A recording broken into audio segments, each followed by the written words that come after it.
इस गाने का नाम है हारमोनियम। जी हाँ मेरे दोस्तों, इस गाने की जो सिंगर हैं खेसारी लाल यादव और खुशी कक्कड़, दोनों मिलकर इस गाने को गाएं दोस्तों। गजब यार, इस गाने की जो लिरिक्स लिखे हैं कृष्णा बेदर्दी जी, जो कि लाजवाब और गजब लिखते हैं गाना। इन गाना लिख देते हैं तो कुछ और ही इनका गजब लगते हैं, सुनो ना।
जो गाना रिलीज किया गया पमेर रिकॉर्ड्स, जी हाँ मेरे दोस्तों पमेर रिकॉर्ड्स से, गाना लाजवाब है दोस्तों। इस गाने में जो म्यूजिक दिए हैं आर्यन शर्मा जी को, लाजवाब और गजब शानदार म्यूजिक डाले हैं भाई।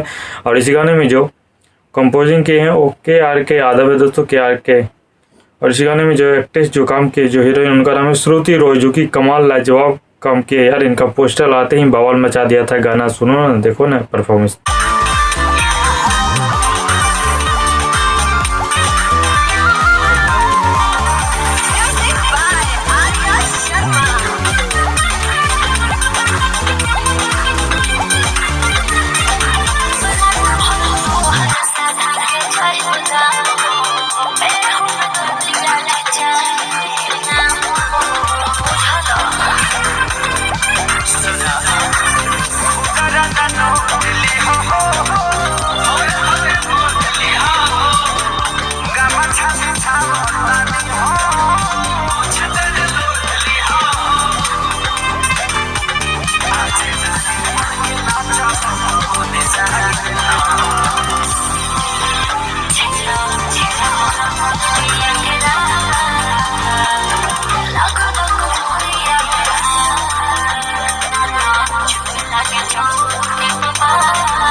बाकी गाना कैसा लगा दोस्तों? अगर गाना अच्छा लगा तो मेरे वीडियो को डिस्क्रिप्शन में ओरिजिनल वीडियो की लिंक डाल दिए दोस्तों, वहाँ से क्लिक करके ओरिजिनल वीडियो देख सकते हैं दोस्तों। या तो मैं रिकॉर्ड से जाकर वहाँ से भी क्लिक करके ओरिजिनल वीडियो देख सकते हैं दोस्तों। गाना लाजवाब है यार, लाजवाब। और बाकी मेरा वीडियो कैसा लगा दोस्तों? अगर अच्छा लगा तो मेरे भी चैनल को सब्सक्राइब कर दीजिएगा, लाइक कर देगा दोस्तों। Thank you so much.